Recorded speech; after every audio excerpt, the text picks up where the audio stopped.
Welcome to this session. Today we are going to be talking about workflows. And as always, it's not my goal to sit here and teach you. My goal is to help you actually understand your CRM and how to navigate it so that you can use it the best in your day-to-day life. Let's talk about workflows. A workflow is one of the options that you have in the CRM to automate things. So it's going to be based on a trigger.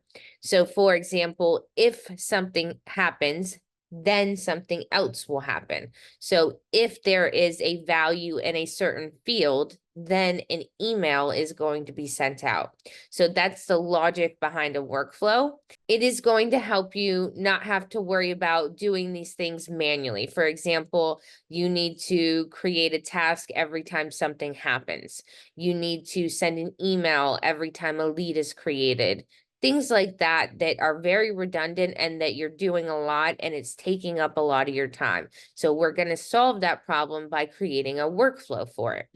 So let's get into it. First, we're going to go down to the settings in the bottom left-hand corner. I like to search for the workflow. It's under automation. We have workflow rules. If you ever have trouble finding something on this menu, though, you can type in workflow and it'll show you here workflow rules. Once we go to the workflow rules, we're going to see we have many workflows in the system. When we create a rule, it's going to be very important that we name it something that makes sense. And we know when we come back in a year and we have 100 workflows, we remember exactly what this one was for, because that's a huge problem that people have. They give it a 2-word name. And then a year later, they go back to their workflows. They're trying to clean it up, make sure they're all still relevant, and they don't know what it's for. So we're going to create a rule, and we have to select it for the correct module. So you're going to see a theme inside of Zoho because it's the same for the email template. So this will only work on the module that we're creating it for. So let's select the leads.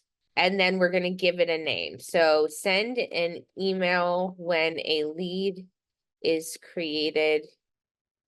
Okay, so the first thing we have is when. So when is this workflow going to take place? So we have a few options here. We have a record action. We have a date and time field. And then we have record score and record notes. So a record action is going to be create, edit, or delete. So anytime a lead is created, anytime a lead is deleted, that is when we're going to execute this rule. This is the most popular option. You can also do a date and time field. So for example, if we want it to be on the next follow-up date, we can choose that. And then on that next follow-up date, this workflow will be executed. So for the purpose of today, we're going to do record action and we're going to do create. The next we have conditions. So we can have leads matching certain conditions, which is typically what you're going to be using, or you can do all leads. So let's say I want this email to go out when the lead source is trade show.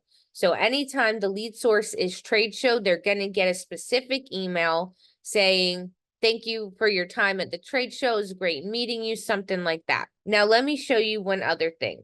When you create a workflow, you need to test it out and you need to make sure everything looks good. And then the email's exactly the way you wanted it to be. The merge fields are working. So how you can test it out, you can add a condition for first name is test. And this workflow is only going to go out if the first name of that lead is test. Not contains test, is test.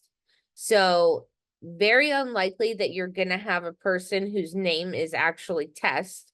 So you would create it on these test conditions is what we call it. Then you would create a lead with the first name test. And then you would see if this workflow is working, if you get the email. So you have to make sure that the lead source is trade show. You make sure you're getting the email, you make sure everything looks good, and then once you approve it and you want it to go live, you will come back here and you're going to click that minus button and we're going to remove the test condition. And now it's going to be live for everyone whose lead source is trade show. So that's just a little side note. So next we're going to go into the actions. So there are lots of options here. We can update a field. with a workflow. We can assign an owner with a workflow. We can add or remove tags. We can notify. We can have activities, so we can create a task or a meeting or schedule a call. So there are lots of options that you can choose to do when the workflow is executed. Today, we're going to notify via email. It's going to pull up, since we're on the leads module, it'll pull up all of the templates we have for the leads module. So it's typically a good idea to create the template before you create the workflow. So now we can just choose whatever one we want, and then we'll associate it with this. And now we have a full workflow.